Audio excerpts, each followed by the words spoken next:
the doors because they were going to be in here. The painters were going to be in here the next day.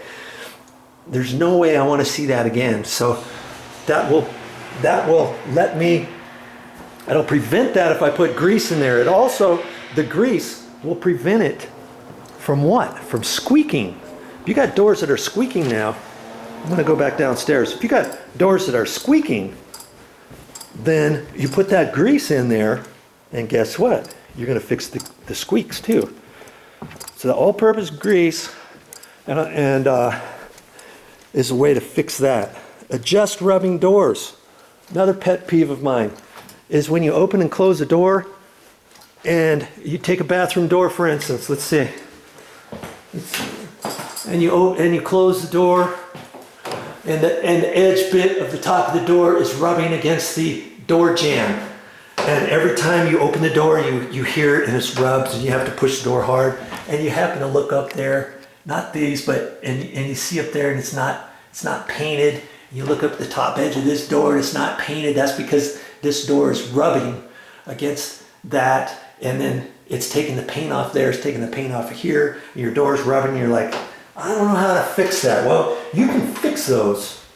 I've worked on all these doors. I found, I don't know, 9 or 10, maybe more doors that were rubbing, and I've made videos of that. That's on my channel too. If you want to see how to fix a rubbing, how to repair a rubbing door, how to fix a rubbing door, or something like that, look at my channel. Get on my channel. Punch in what you're looking for. How to fix a door. How to fix a sagging door. Repairing a sagging door. All that kind of stuff. Okay, just let's see, weather stripping crawl doors. Weather strip on crawl doors. If you have a crawl door that goes to outside, let's say, most people don't, but if you do, something like this, or underneath some stairs, let's say, that go into the house, underneath the house or something, you want to make sure you have weather stripping around it. Now this one happened to have the pre-built saw kerf in here to where they could put this nice weather stripping on here. And then that will prevent this air from coming into your house, and also little bugs and that kind of stuff. If you have something and it's an older house and you don't have the pre-installed weather stripping, it's got a saw kerf in there, and you can pull it out for painting, you push it back in. If you don't have that, you can get the other type of weather stripping that you screw on the side right here of this side of the door jamb, the face of the door jamb, and then you can install it that way. And then you could put a door shoe on the bottom of this door that's got the feelers. You could put a threshold here, or maybe the feelers just fit on here. But we didn't need to do that, because see, on this particular door there was weather stripping down at the bottom too. That's pretty slick. That's because it's just a man door, kind of a crawl door, and you don't have, it was up high, so that's how they did that. So there's no threshold needed there. There's no door shoe that was needed there, because they had it installed in there. So if you got anything like that, make sure you weather strip it. What else I got here?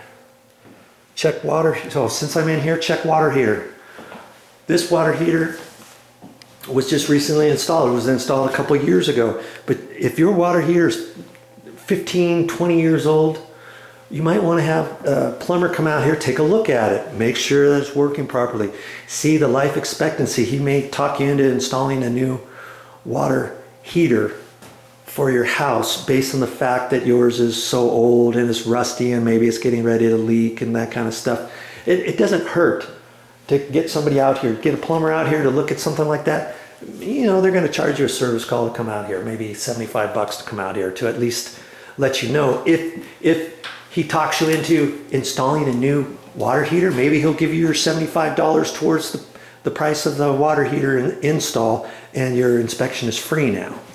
Okay, here's something too that they normally do. This is called earthquake straps. And so if there's an earthquake or something, you don't want the water heater to kind of shift. So they've got that installed back in there. See, way back in there. And then they came out, and these are all adjusted. These straps come longer, and then you can adjust it and then bolt it together. Obviously these areas, you have to hit a stud. It's got to hit a wood stud there. You can't just screw that into the wall. Okay, so you put one at the top and bottom. Now that secures that. Usually they have it wrapped all the way around. You know, here for some reason they didn't do that, did they? They just have it. So could it possibly tilt back? I don't know. You know, they've got it hooked up to the water system here. Theory has it, it's probably going to be fine. It's bolted down. It's kind of, well, that's the pan. There's a bottom pan here. Some people don't install a bottom pan, and you might want to, that might be the tip that you're looking for. Install a pan at the bottom in case this leaks or something. You can actually see it. Here they actually hooked it up, and it goes down underneath the floor. But if you see any water down there, you know you've got a leak issue. Okay, so there's some tips for your water systems. Here's another one. Service your HVAC system. This is your heating system.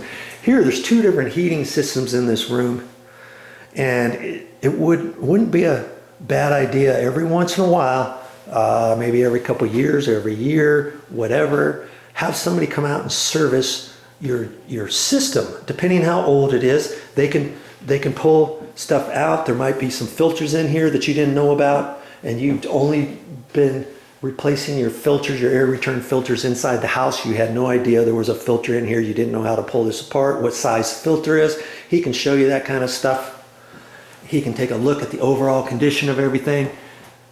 He can actually service this, look at your fans outside, see if everything's up to par, give you some suggestions, maybe give you a price. Here, believe it or not, they gave us a price of I forget how much, a couple $100, $200 or $300, to do some different things that they would recommend tweaking on these existing systems. Okay, and you wouldn't know that if you didn't have somebody coming out here to check that. CFL LED bulbs. What am I going to talk about with that? Well, if you got can lights, and this house has a ton of them. These can lights, some people call these eyeball lights, but see them all down in here? Boom, boom, boom, boom, boom, boom, boom, boom, boom, boom, boom, out in this room, over here, along over here. Each one of these is a regular bulb. It's a flood light bulb. It's not a CFL, compact fluorescent light bulb. It's not an LED. It's the standard bulbs that you get from years ago. Each one of these runs, I think, 60 watts. Can you imagine when you turn this room on, how many watts of electricity you're paying for? When you get all these 1, 2, 3, 4, 5, 6, 7, 8, just this room, 480 watts, 6 times 8 is 48. Okay, 480 watts of bulb. Well, you can take that flood out, take it with you to the store, because sometimes there's stubby ones, sometimes depending what size they are in diameter, how long your neck of it is. Unscrew that, take it to the hardware store. See what sort of options you have for compact fluorescent bulb there, or even an LED style that sort of looks like a flood, but it's an LED. They have those. Obviously they cost more, but over time they're gonna save you money, and it's gonna be more cost-effective, energy efficient light bulbs. And you don't have to just have floods. You look in your bathrooms, you can look in your bathrooms and decide on that. Even these types of bulbs here.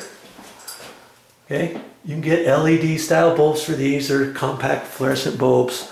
I mean, obviously there's different colors, there's different types. They've got compact fluorescent swirl curly Q ones, or they have it actually in a bulb with a curly cube inside the bulb. And you know, there's different size threads. You might look at, oh, I just need some regular light bulbs. Well, maybe it's a different threaded size. Maybe it's this, maybe it's that. So usually there's always something that can be reduced by using CFLs or LEDs. LEDs are the way to go nowadays. That's even replacing the CFLs. Okay, but they cost more, but they're more energy efficient. repainting.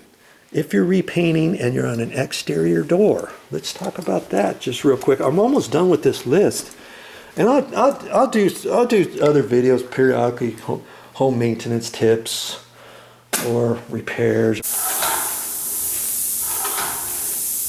That's all I got for this time, but I'll be back with more videos.